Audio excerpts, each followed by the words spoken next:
in the YC application, we filled out most of the application. And there was a question is, what is the greatest thing you've done in your life? And neither me nor Arav had a very convincing answer for that. So we left of the application over there. We did not submit it. And then Arav received an email from Jared a day or two after the deadline saying that, hey, I think your application looks promising. The late deadline is still open. Submit it as soon as possible. We somehow recorded the application in like the lounge of our student accommodation and we submitted it. We replied to Jared and he instantly replied in like 10 or 15 minutes, taking a look. And we thought that we'd probably get an interview within a week. We were all on top of the world and stuff. But we never heard back for a month. YC's latest batch are filled with AI agents. But the real test is whether or not they can crack trillion-dollar industries. So today's guest, Krishang from Aegis, is actually helping hospitals fight insurance denial claims. They're losing, I think, around $260 billion a year on this. And of course, the insurance is the first one to use AI to deny you. How do we fight back? That's Aegis' mission. Krishang, thank you so much for being here. Welcome to the show. Thank you, Gabriel. Excited to be here as well. So tell us about yourself. Tell us about your background and what you're building. Yeah. So I grew up in Calcutta and, my dad was an entrepreneur, spent a lot of time with him and always wanted to do something on my own. My earliest venture was I used to buy secondhand cars and I used to sell them online. And that's how I got my first iPhone. Wow. And, I was sort of brain fed this dream of, coming to the US, studying in a good institution and, working over here. And it just did not add up for me. I came to Carnegie Mellon and like most of the STEM majors around me, I thought that the best way to prosperity was, quantitative finance, trading, something along those lines. And I always loved math. So that was the path I followed for 2-3 years. But I spent a summer in industry. And for context, I went to Carnegie Mellon for my undergraduation. And I just hated what I was doing. I did not enjoy it at all. And I was like, okay, I don't have a career. I'm in my junior year of college and let's figure something out. So I started attending hackathons and I started working on one-off projects with my roommate Arav. And, we were trying to solve problems. We've been seeing YC's sort of different essays by PG and, different podcasts by YC. So we started looking for problems and around that time, Arav's health insurance claim got denied. And that seemed to be like the perfect problem to work on, especially, what happened with the CEO of United Health. And, there was so much outrest against it. Yeah. And so that's how we started building Aegis. And I'm the founder and I handle everything business for Aegis today. Wow. Okay. Thank you. Amazing. Many, many, many things. I want to ask you so many questions now. Okay. Let's start at the beginning. So your dad is an entrepreneur. Yeah. So did you know as a kid you wanted to be an entrepreneur?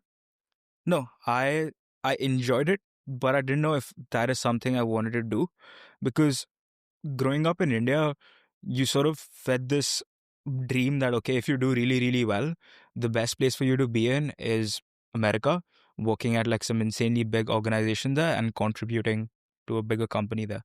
I was never sort of fed this dream of, coming back and starting your own thing or joining your parents. Okay. So it was more the dream of the US than the dream of entrepreneurship. Yes. I would say I was fed the wrong American dream. And so that was the second question I wanted to ask you is, your parents, they didn't move here. You moved here on your own for studying. Yes. Still, without coming here, they fed you this dream. It comes from your parents. Like, if you succeed, my son, if you do well, you'll go to the US. That was the thing that you were taught as a kid? Yes. It's crazy. Yeah. I wouldn't say much of my parents, but more of, people around me in college, all your teachers in school, different career counselors you go to. So a combination of all of them. Everyone sort of dreams. And of course, very few people overall succeed. Most of the people born in India are still in India today. Yes. So already by being here, it's like the most success of everyone you knew back then. It's really cool. Congrats. Thank you. Welcome. Okay. Then you said you didn't really like your career and you were sort of looking at stuff. and looking at YC. So that's the power of YC. I want to sort of unpack what you said here for our listeners. People sometimes, investors, family offices, institutionals, they maybe, I'm not sure for all of them, but they're thinking that maybe YouTube, maybe online content, just like we're doing right now, is a nice to have. It's just a little, little occupation on the side or whatever. What they don't realize is the power that it has. Yes. And so the power of YC, you read PG's essays, you look at some podcasts or some videos, it makes you want to become a YC founder and want to build a company. Were you already watching this content back in India, or is it when you were coming here? No, so there's a funny story behind this. So I knew about YC. I never really consumed content on it before. In freshman year of college, one of my closest friends, he dropped out to do YC, and learning and talking to him while he was in the batch, and him getting the opportunity to listen to Brian Chesky speak, listen to other people speak, made me wonder, what is this program? And that's when I started reading about it online. That's when I started reading PG's essays, and that's when my entire fascination with YC started. Really cool. Yeah, that's awesome. Many people fascinated by YC, and so many people here watch this content as well to try to get into YC. Yeah. And of course, you've done it. So let's, again, that's why I told you I have so many questions just from your introduction. I still want to question you on that. You want to do YC and you're looking for an idea with your co-founder. So I wanted to do YC, but it was never the thinking that I always thought that I would want to do it sometime later on, maybe after I work in industry for a year or two. I wanted to build something on my own, but it was not necessarily a fascination with getting into YC. When I started solving that problem, it was more... That's good, by the way, because you first need to actually build a real company. Yeah. With or without YC. YC is great. It's going to accelerate you, but you want to build something real to start. Yes, 100%. And our story of getting into YC is also pretty interesting. It's a story in itself. So me and Arav, my co-founder, we were solving this problem of health insurance denials, and we thought that to tackle it we need funding, and let's try applying to YC. Let's see what happens. So in the YC application, we filled out most of the application, and there was a question is, what is the greatest thing you've done in your life? And neither me nor Arav had a very convincing answer for that. Not much. We're too young. So we left of the application over there. We did not submit it.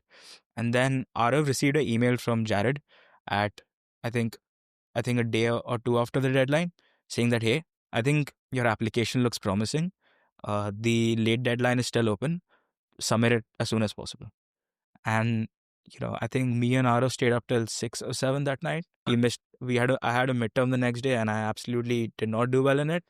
And we somehow recorded the application in the lounge of our student accommodation, and we submitted it. We replied to Jared yeah, we just submitted it. And he instantly replied in 10 or 15 minutes, taking a look. And, we thought that we'd probably get an interview within a week. We were all on top of the world and stuff. But we never heard back for a month. And we heard back, I think, crazy. 3 weeks before the batch started. Wow. And yeah, from there on, it's been a movie so far. Wow, yeah. So YC is even looking at applications, even if they're not finished, huh? Yes, there are a lot of stories within YC in which partners say that there were very great YC companies which were actually in the rejection pile, and then some partners pulled it out of the rejection pile. Wow. So cool. Yes. So encouraging. And I want to ask you, this night, you stay up until 6, 7 a.m. You already done most of the application. You're just missing the what is the most extraordinary thing you've done. So, but do you redo everything? We found an answer for what's the most extraordinary thing you've done. And then we sort of went back to the entire application. We read a lot of PG's essays, and we realized that, okay, we need to shorten the content down. We need to make it more concise, to the point, make it more readable, and remove some of the filler words in it. And, we just redid the application, read it again and again and again. We literally woke up our friend who did YC 2 years ago. We got him to review our application, and then we clicked submit. That's really cool. That's really, really cool. Wow, what a story. And so, yeah, just quickly before we talk about a lot of other things, you said the rest has been a movie. So tell us how it's been going. You went through the Spring 25 batch, if I'm not mistaken. It's written here. It's very easy for me. It's written here. Thank you, Porter. Yeah, and so it's been, what, 3-4 months that the batch ended? Yes. How was the batch experience for you? And how has it been since? I would say the batch has been the most productive 10 weeks of my life. Yeah. I've never failed more in my life in a period of 10 weeks, in the sense that, I've tried so many different things, so many different strategies that I think the velocity of learning that you have throughout the batch is just insane. Yeah. The people you get to meet, especially the people around you, just sort of make you believe that the level and of talent and excellence that you need to succeed is just Mm. twice as what you ever thought it was, even at a top institution in America. And there's another subtle thing that YC teaches you is that you should help people around you. I think that's the best you can do as a founder. Mm. And you should be a nice person at the end of the day. That's like a very subtle thing that YC taught me, is how to help people as much as possible around you. That's really cool. I love that. It's not talking about talk to. What am I saying? It's I'm not even talking English. I'm a podcast host. Sorry. It's not. That's okay. We can leave this. It's totally fine. Hey, it's not talked about enough. This specific part. Yes. And it's fascinating to me. YC relies a lot, I think, on sort of etiquette. Every time they have this idea of being founder friendly for investors like us, they say, hey, don't get in the way of founders, give them quick answers, don't drag your feet, don't do extensive due diligence for weeks, don't ghost them, obviously, like so many things. It's interesting to hear you say that it's also inside the batch as well. So I want to double click on that because I don't hear this very often. How you said it's a subtle thing that they taught you, but so how did it manifest? How did you see that or learn that from them during the batch? Yeah. So, for example, in YC, there's a common thing called the group office hours. And over there, different companies talk about different problems that they are facing, right? And I thought that as we were discussing our problems, there were a lot of people in our group who were much older than us, much more experienced. They could immediately understand our problems. They were very open with giving solutions to our problems. And some of them even went ahead and, after the office hours, be like, I know this guy could be really helpful for you. Wow. And I'm willing to make that introduction. And a lot of guys did that. And it's sort of, and there's another thing that YC partners do at the end of the batches. They ask people, do you want to give a shout out to the companies that helped you the most? And it's sort of in the culture that, okay, the greatest company in the batch is probably one that is helping the most amount of people. And, PG sort of made this term popular called relentlessly resourceful. And that comes with being resourceful enough that you're able to help founders around you with anything, be it, suggestion for an immigration lawyer, be it suggestion for a possible mistake that they're doing. Anything that can help the person around you, achieve their vision. And I think YC just emphasizes this a lot more than anything else I've ever seen. That's really cool. Relentlessly resourceful. I love this term. It describes really what a founder needs to be. What's interesting is I always see it as for yourself and for your company. Yeah. But if you're so resourceful, it actually sort of, you have enough to give to other as well. That's really, really cool. Yeah, because if you have enough to give to other people, people notice that and people will automatically try to help you as much as possible. Reciprocity. Yes. Yeah, for sure. No, that's really, really cool. Okay. Because you finished 4 months ago, 3.5 months ago, I think it's a perfect time to ask you this question because it's a topic that everyone is talking about, everyone is wondering about, including most of the current people in the batch. When I see them at demo day, everyone is asking me, how do we keep the momentum after demo day? Now YC is over. How do we keep going as quickly? Because everyone knows in YC, companies do amazing things. Yes. Everyone knows. Yes. But then it ends. It's not YC forever. And so I know YC gives some advice there, but what have you done in the last 4 months? What have you found successful? How do you keep all this momentum alive for so long? Yes. So I think we did two things that helped us keep the momentum alive. Number one was the group that we had during YC that did office hours. We sort of got that group back together and we still kept on with the office hours. Although, a lot of companies didn't show up, but there were a group of 4 or 5 companies in our group that was very consistent with it. So that still kept on the accountability mechanism. The second thing that we did was me, Arav and Dhanya, my 2 other co-founders, we made it a goal that every week we would get coffee or lunch with one founder or one company which is doing extraordinary things. That company necessarily does not have to be a YC company. It could be just someone we know or someone we cold outreach on LinkedIn. And I think that has really helped us in, understanding what some really special people around you are building, what is the pace of their success, and what should be the bar you should be striving for in terms of productivity. Were you already doing this during YC? During YC, we were doing this, but it was much easier during YC because a lot of them were around you. There were a lot of founders physically present with you. But this is something we really emphasized on after YC as well. And we sort of kept the batch momentum going on. I'm very surprised when you say 50% or many didn't show up to those office hours. Like it's YC 101. Like when the batch ends, you keep doing the office hours. That's what everyone does. Some just don't show up. Such a terrible mistake. And I'm almost sure those companies are not going to do as good as well as the ones that keep the momentum going. Do you agree? Yes, I think for some companies, to their benefit, it's also that they are solving really, really hard problems, and that for them, progress is not something you can get in 2 weeks. It takes much longer. So they try to, they show up, but they show up, say, once a month instead of once every 2 weeks. It's interesting. I disagree with this point, and it's fine. We can do it, but we'd love to hear you expand. I mean, do you agree? That's what they tell you. They say, oh, we cannot measure it in weeks. We have to measure it in months. Do you agree with that? I think with almost every company, you can have progress every week or every 2 weeks.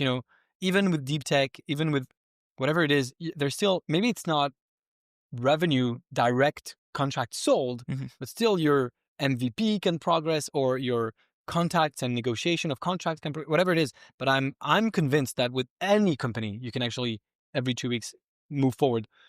What do you think? I think that is really, really true. But I think what ends up happening is that if you're a deep tech company, the speed of your progress, at least for a normal person, and even for yourself, would not be comparable to, say, a company doing B2B SaaS applications, right? Yeah. So when you go to an office hours with people who are building those sort of applications, and you see that their rate of progress in terms of revenue, in terms of hiring, in terms of hitting other goals is so much different than what you have. Yeah. I think that discourages a lot of people. Yeah. And I could see the point from their side, as to for us, significant changes in revenue or significant changes in products takes months. So I think that should be the goal timeline I'm setting. But yeah, I can see both sides of the problem really well. Okay. Before we move on to the next sort of section, we briefly touched on how you sort of came up with an idea with your co-founder. What would you say to someone who wants to make it to YC, who's watching this? What advice would you give them? I would say that find a problem or experience a problem that you have in your daily life. Try to not think of solving the problem as, building a company, but try building a solution for it.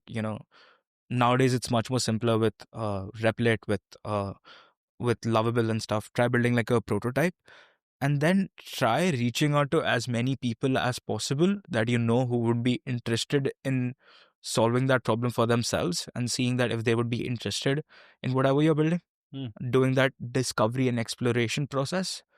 And if you see there's a natural fit, try working with one of them, or try applying as soon as possible. It's very interesting because you're sort of saying it in another way, but that's what YC's always been saying as well, which is build something quickly, an MVP, show it to your users, talk to them, understand what they want. And so that's exactly what you did. That's why you got into YC. So again, YC gives you the recipe if you want to do it. Okay, it's a great segue with what you're actually building. So first of all, it's a behemoth market with behemoth players. You're trying to sell to extremely big institutions. And so how do you go about that? Was this scary at first? Does it work because you're sort of solving this hair on fire problem? Because if you get claim denials, like you're losing money, and so you're really helping them. But yeah, how do you go about, because that's a big thing. Like it's always easier to sell to a small business of 10 people, and the decision maker can get on the call. But when it's a hospital with 10,000 employees, you don't necessarily get in front of the right person right away. So how do you go about that? Yeah, so So in the very beginning, we were sort of very scared of, how we are going to solve this problem. And our YC partners gave us one simple advice: just file an appeal. Go to any clinic and just ask them, can we file appeals for you for free for a day? And that was sort of the advice we got. Show them the value. Do it for free. Yeah, and not only showing them the value, it's about you learning more yourself about the entire process so that you can fundamentally build a better product. And at first, we did not follow that advice, and that's why we lost. We were too. We did not listen to that advice, and that was completely wrong. And then we realized that instead of spending months and months chasing these larger hospitals, wherein we have no personal connections and it's very hard to break into sort of this entire maze of hospitals, we took a step back and we started targeting these medical billing companies, because we realized that we need two things before we go to a hospital. One is a product that is better than almost all the existing solutions in the market, including the ones offered by Epic or some of the larger players. And two, a proof that our product has worked before and we have experience delivering this. So just for the viewers who don't know what medical billing companies are, these are essentially companies which work with a lot of clinics and hospitals, and they handle all the back office operations regarding billing your claim to health insurance companies and appealing it and fighting it. And they traditionally do it with back offices in India. So we were like, why not try selling to them at first? They are much more susceptible to using technology. And then once you deliver value to them, then go into the hospitals, because then the negotiation table will be much more in your favor. So that is sort of the approach we took. We went after medical billing companies and we are expanding within them. That's really interesting. Instead of going to the big customer that's tough to sell to, go to their provider that really have that problem. And so maybe talk about what's really interesting is, I mean, and I think viewers here know that because it's been discussed, but there's been insurance has basically adopted AI very quickly Yes. to try to deny claims as much as they could. Yes. And so that was a big problem. There was no solution. You're a bunch of humans fighting AI. You can't win. Was that the situation before you came in? So I'll give you a brief overview of what the industry is currently looking like. So over the past 3 years, insurance companies have started using AI to deny more and more claims because they're using it as a cost control measure. So by that, I mean that they know for a fact that the traditional infrastructure that exists to appeal a claim is not enough to sort of handle extra volumes of denials. So their approach is like, why not deny the claim in the first place? Because, providers do have the right to appeal it, but we know for a fact that they won't be able to appeal everything. So go ahead and deny as much as we can legally. And that was even before AI then. That was after AI, like even before AI, but after AI, they sort of got the mechanism to do it at a larger scale. Yeah. Okay. And the issue that hospitals faced was they have very long sales cycles. So for them to adopt technology, it is fundamentally harder than it is for a health insurance company. And B, they were not using AI as much as those health insurance companies were. So as a result, the cost to file an appeal shooted up. The time it took to file an appeal also shooted up. And the percentage of claims that they were able to appeal also went down significantly. So there are various estimates, but according to our understanding, it's about roughly like 20% of appeals or 20% of denials are actually appealed, even though if you appeal it, there's a 50% chance of it being overturned. Wow. So there's a gap here. Yeah, so they're just leaving money out on the table, I would say. It's interesting for entrepreneurs as well, or even for investors, to think about what you said on a very generic, broader scale, not even only in healthcare, but when you have companies or players working together, but one is adopting technology faster than the other. Yeah. There's almost always a play, like how can we give technology to the other counterpart, right? How can you give them technology? That's anyway, interesting sort of mental model to think about. And I want to ask you about investors. Several questions, but first of all, was this interesting for healthcare investors or for AI investors or both? And then the second question is, how should they look at how should a healthcare player should look at the AI startups in the space? Mm. Should AI investors look at healthcare as well? So anyway, let's start with how did investors perceive what you're building? Yeah. So I would put investors in sort of two buckets. One is more sort of generalists and AI focused investors, and they could see that there is sort of a natural problem that someone will step in and solve, and they were convinced that it was a right industry to be in. But it was hard for them to believe that three Carnegie Mellon students with no prior experience in healthcare could actually go ahead and solve this problem for the industry. And that was sort of the main apprehension that they were coming from. The second investors, the healthcare ones, they actually knew what a big mess it was, and they were much more susceptible to investing in us. And for them, they knew for a fact that there has to be someone who, like a lot of them had this belief that there has to be someone who's not from a healthcare background who Mhm. can fundamentally understand the industry from its fundamental basics and solve this problem. And for example, they had seen Dr. Chrono, a YC company, which was started by founders who did not have medical background, and they saw that Dr. Chrono made it big. So they sort of had this example with them, and they were more interested in backing and supporting us than the generalist ones were. Okay. And do you think generalists should be looking at this space? Because I'm asking because it's many generalists were not looking at the space before because it's tough to sell to Mm. to those big players, and it's a complex Yeah. sector. There's a lot of players trying to break through. I guess very few actually do, but there's a very strong argument to be said that AI is rewriting all the rules, Yes. and it probably is the moment to look at it. Yes. What's your opinion? How should journalists approach this? I think the way generalists should approach this industry is there are a lot of players trying to do what we are doing, right?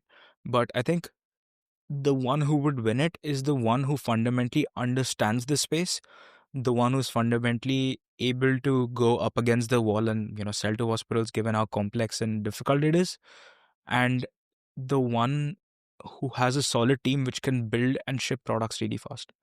So in the sense that what ends up happening is that because there are so many challenges with integration, there are so many other engineering challenges, I think generalists should look at this space and back a team that has Mm. a strong engineering background, uh, Yeah. a strong ability to sort of break through the mold and sell it to these hospital systems, and one who has a very clear understanding of other spaces.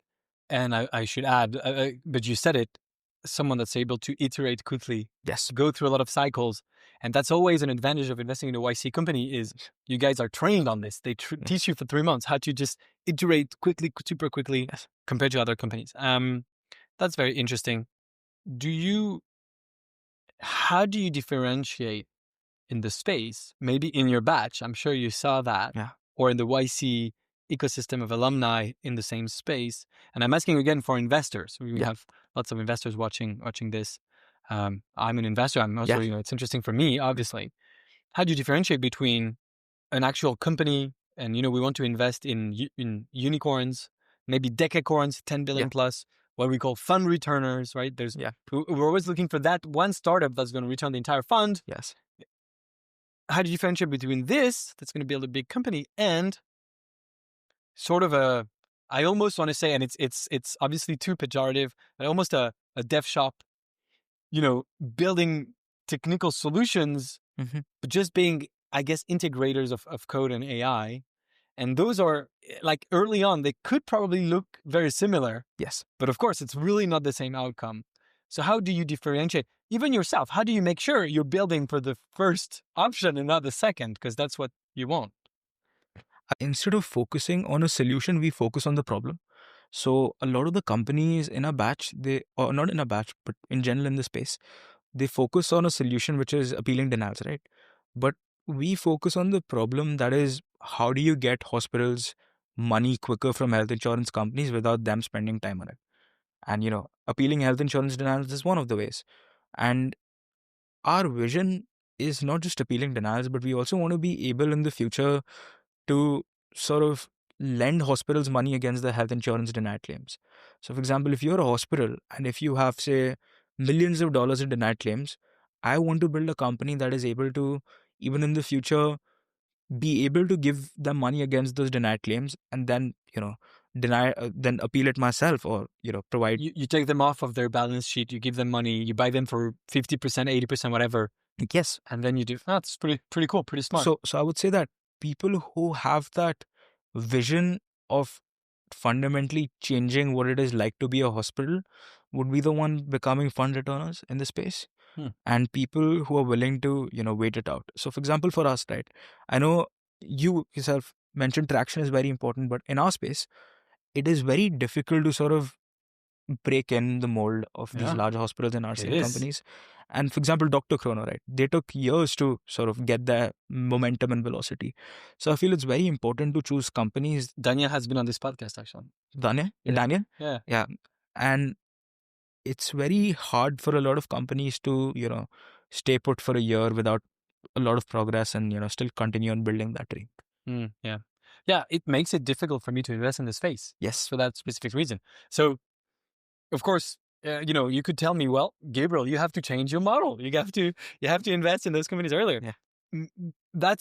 I'm not saying that's a bad answer. It's maybe I do need to change my model. But is there another way? Like, is there a way for companies like yours or in this space or who want to sell hospitals to show some traction quickly?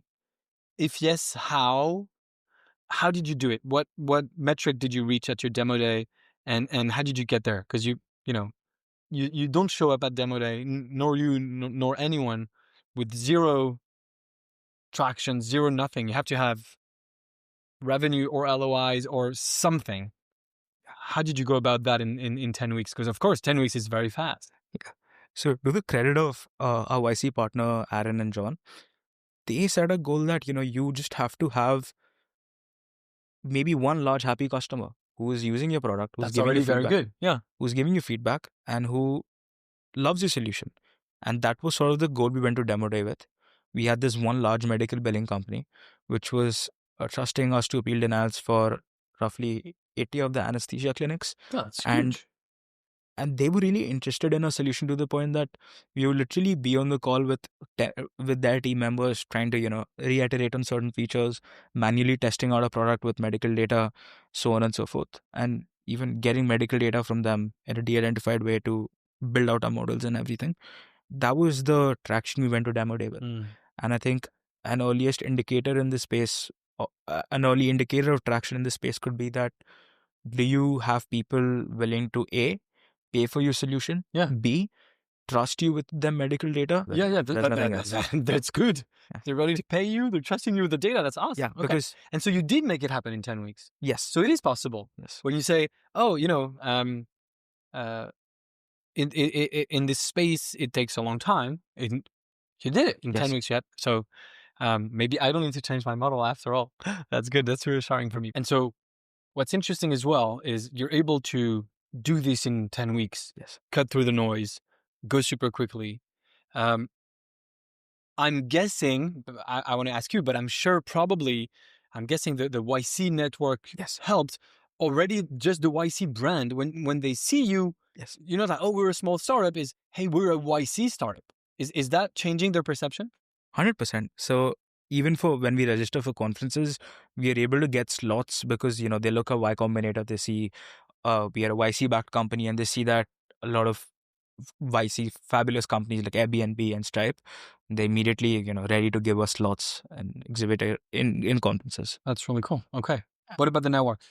Yeah. So there's a very interesting story with the network. There was a point in our company wherein we had an empty deal pipeline. We were not able to... During YC?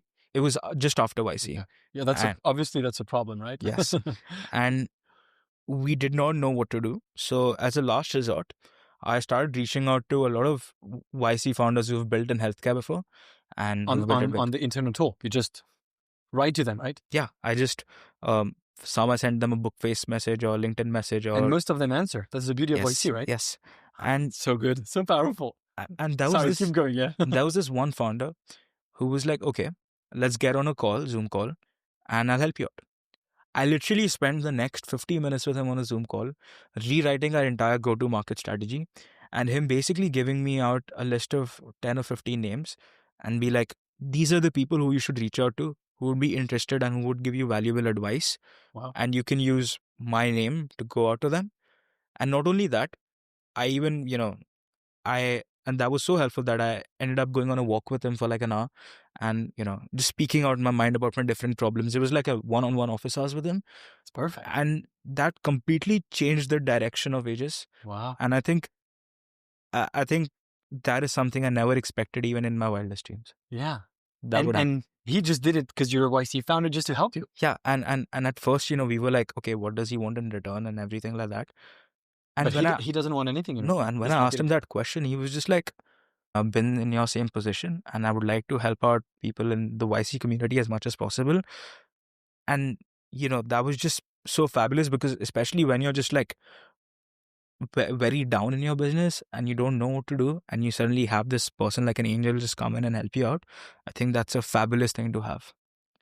It's crazy because, and like, by the way, people have very busy lives. Yes. And so having someone take 1 hour, 2 hours of their time to just help you. Yes. Just like this. And so it's interesting. It sort of ties back into something very interesting. Here on this show, we try to go behind the scenes of YC, show to people what people don't know about YC. YC is very fascinating to people, and they very often don't know a lot about it. So that's what I'm trying to do here, and trying to feature amazing founders, obviously. And people very often believe that YC has some secret playbook. They teach you some secret techniques or whatever. And I keep telling people, every YC playbook is public. It's PG essays. It's in their YouTube channel. Yes. It's on their website. Like, there's nothing that you learn at YC that you don't already know. But the real value at YC is the network. Yeah. Because you can just literally, so of course, in your first few weeks, you get Brian Chesky, you get Sam Altman many times. Did you get Sam Altman in your batch? Yeah. I was lucky enough to ask him a question. Like, you ask a question to Sam Altman, like, guys, you have the Collison brothers from Stripe, etc. Like, the list goes on and on and on. But also, like, this person in particular, he's not Sam Altman. He's not, still he's a, I guess, successful entrepreneur. Yeah. But he's still taking time. And without YC, what are the odds that you get access to a person like that? It's very small. It's next to impossible. Yeah, exactly. Yeah. It's so I love this so much. It's just so inspiring. And again, YC teaches you to just give back, give your time. And I'm trying to do this as well. Yeah. It's also very difficult for me because like you, like him, like everyone, we run busy lives. But every time there's someone from the YC community, I'm just like, okay, I will, take some time and help you. Yes. And it works that way. It's really beautiful. I was debating this with someone. Is Silicon Valley a collaborative ecosystem? Is it like a paying forward ecosystem or not? And YC is for sure. It's collaborative. It's paid forward. I'm not sure of the entire Silicon Valley. I think they like to think that they are. You came here from an outsider. I'm an outsider as well. What's your opinion? Do you think outside of YC, Silicon Valley in itself is collaborative and helping each other out, or not as much as we tend to think?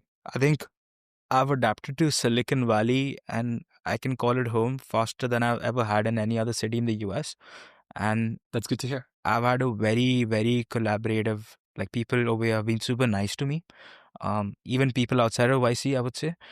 For example, my friends who are from Silicon Valley, they literally let me stay at their homes when I didn't have a house. And it's just a fabulous ecosystem that even if you're not building here, you should come here and understand the culture so that you can emulate that in anywhere else in the world to build a fabulous company. Yeah, it's interesting. I mean, it's a theme we have all the time.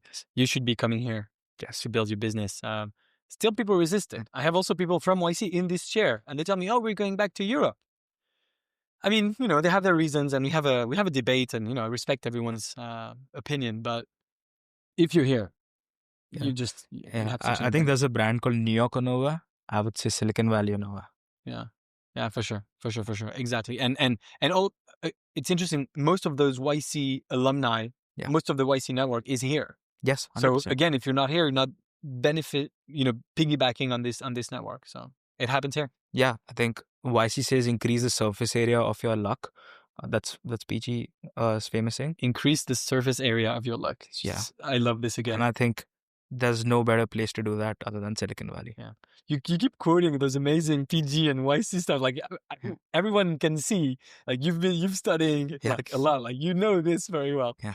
That's really cool. Okay. I think that's a good place to leave it. Thank you so much for being on the show. I had a blast. I hope you did as well. Yeah. Thank you, Gabriel, for having me. That was awesome. To our listeners, if you're still here, and you should be, obviously, because we had an amazing conversation, consider subscribing to this YouTube channel. It really helps. And then you can see the new video every Tuesday. You can use the notification bell. If you're on your favorite podcast app, please consider leaving us a 5-star review. It helps as well. And check out my sister channel called Gabriel Jarrison, where I publish solo videos. You can just type in my name in the YouTube search bar. Thank you so much for watching, and I'll see you next week.